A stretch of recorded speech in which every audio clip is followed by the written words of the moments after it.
Okay, so my Volkswagen blew its stock turbo finally after beating on it for probably like 8,000, 10,000 miles. I just me just hammer just beating the shit out of it. And with those new oversized injectors on that stock turbo, which was not even tuned, which was probably getting the EGTs super fucking high, but just don't worry about it.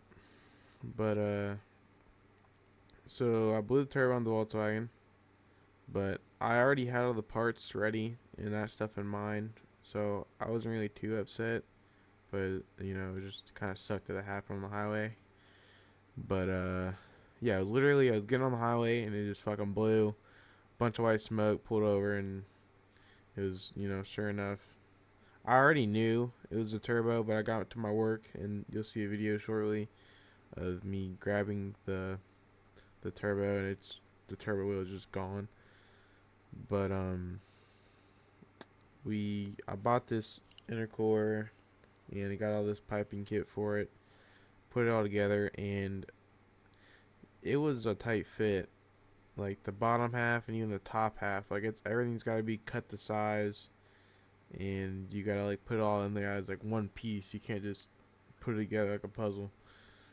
So got that in there, drove the car home, and I heard some noises, and I got home to check it out and noticed that the bottom intercore pipe was rubbing on the crank, which was not good.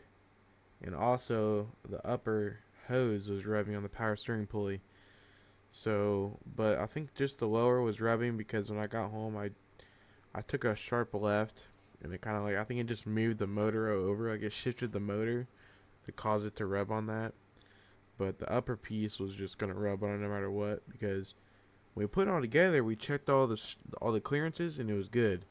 But I mean, my dad was saying that the piping got hot and it started to expand, so sure enough, it was starting to rub on it. But uh, got home safe, and I had to. You'll see, I put some zip ties on it, got it all together, and whatchamacallit. Yeah, it's got a higher flow intercooler, like 2.5 and 2-inch piping, which the plastic stuff was like maybe like 1.5. Like it was restricting so much air, it was ridiculous.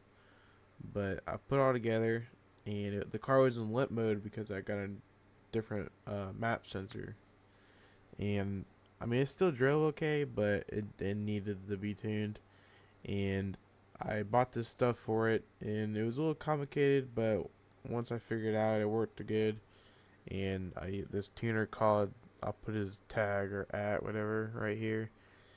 Um, it's pretty cool because he gave you like a template or something you would fill out in Google, and pretty much it would pretty much have a bunch of questions asking like what's everything that you've done to it, and pretty much I gave him all the information, and I sent him the tune, told him what I wanted, and then probably took like a day or two, got the tune, and I was kind of struggling putting it on the laptop, which you'll probably see. I'll show you a picture right now or something of what I did to flash it onto the car, but hey, it worked. And then the worst part is I got the car tuned. Like I just flashed the file, went to go drive it, and I rolled the driver's window down, and you could hear it go down, but the window was still up. And I was driving, and I went to go grab the window to try to roll it back up before it fell down, and sure enough, it fell down. But luckily, it didn't bust the window. But the car is running 1,000 times better than it's ever did, and I've learned a good amount so far. Like, luckily, I mean, not luckily, but when we did the timing belt, we had the injection pump has its own type of timing, and luckily that was set good. Like it wasn't off by. I mean, it was down low, but like it was still good. But I figured that out. Had to set the timing on that, and then had to do a couple other things. But the car is 100% now. but I just wanted to get over that. But pretty much gonna be talking about and showing you the rest of the car. But yeah, this is what I got. I'll ignore that. I'll tell you in a second. But I'll show you guys pictures of the before and after of how this used to look. Cause this is like, you know, this is round, so it's getting way more air, and plus I got that thing in there. I mean, it doesn't look crazy right now, but it's a lot bigger and fatter. I'll show pictures of that too. But pretty much got all together. It was a bitch, but it's a tight fit. All right. So slapped it all together, and we checked the clearances because I watched the video on it, and our clearances looked better, looked like that without me doing this. So you know, see, it's holding the pop. But whatchamacallit? Yeah, I get home and I look, and it's fucking. You can see it's been rubbing on it. You know, it's been fucking rubbing on it. But I mean, luckily, you know, that shit's like thick enough to where it's not gonna. I mean, it was getting close for sure, but I think I saved it. But yeah, so then I get home, and dude, I didn't even get home and check. Like, I pretty much drove this thing home, and it's on limp mode right now. I can't really get in the boost because I got a new map sensor, so it's like completely changed the car. But so yeah, I get home, park it, and I'm like, you know, I wanna try maybe tune it, or you know, look how the pipe's doing. And sure enough, I didn't even look, dude. I get in the car because it was parked this way, and I had to back it in, and I was revving it up and shit, and then I backed up and I left. I'm like, you know what? I want to leave it running. I'm gonna check it, and I look, and yeah, that fucking it was rubbing on there. I'm like, fuck. And I like hurried up and shut it off real quick. I'm like, oh fuck. Oh, and also on the way home, I was taking like a hard left, and I heard like this scratching noise. I'm like, what the fuck was that? Like, I thought maybe the wheel did that, but I mean, I was cruising. You know, I went around that turn pretty fucking good, I'd say. But yeah, I think you can see. Come on. Yeah, you can see right there where that scratch is. Oh yeah, right there by the pipe.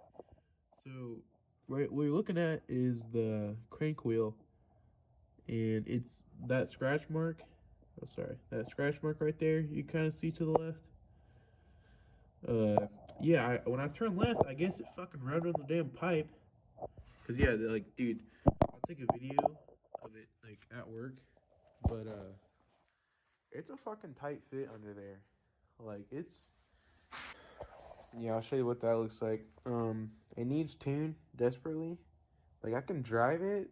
I shouldn't, but I can drive it like it is for now. Because, I mean, I did do that for a while. I drove it on lit mode for a while, but once I get this thing tuned, it's going to be real nice. And also the fucking, even the headlight, bro. Like, look at that. See how that shit's, like, hitting? I'm going to, like, pop that cover off and shave it down or some shit. But, I mean, like, you can see the intercooler for sure. It's nice. It's pretty big. Oh, look at this power steering line, bro. Here, I'll show you. Right there. Look how, dude, that's a tight gap. You can't really see, but with the human eye, you can tell there's a gap right there between that hose and the coupler, because we had to bend the shit out of that for that to fit. But yeah, it works. But yeah, I got the new turbo on it, the VNT 17 turbo with a 3-bar map. I need to do head studs, but I haven't done that yet. I need to get a new one of these, because I can currently just, like, you know, this is mine now type of deal.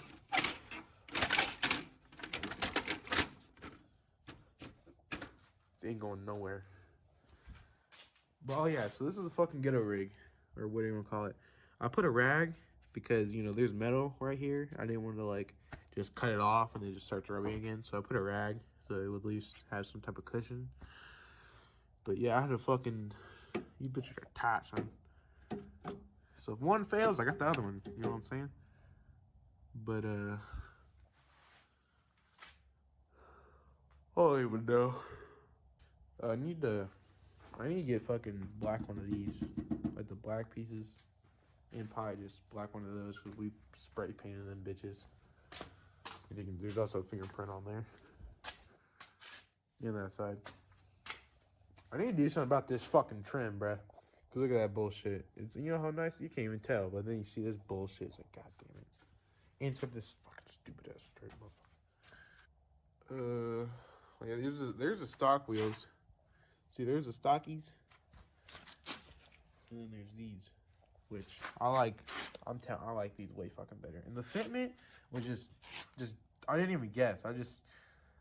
My coworker had the wheels, and then I bought these because the look pattern on this Jetta is 5x100, and my buddy had a, I don't know, Mark 6, Mark 5 Jetta, I don't know, and the look pattern's 5x112 or whatever. So I just got adapters, which is also a spacer ordeal, and I threw them on there, and fucking the damn lug nuts I had, they stuck out. So when I put the wheel on, it was hitting the back of the wheel.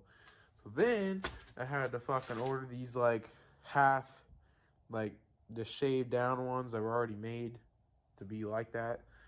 So I got those next day because I put the wheels on, and I mean the tire was sticking out a tad, but now I have those. Now it's actually flush. Fitment is solid. I want to go lower in the front, but I would absolutely destroy my fucking oil pan. Like destroy it. I don't know what you want to call it, but I wouldn't mind rebuilding this thing. you know, I for sure need to get axles though, bro. This thing's got fucking 326,000, which is ridiculous.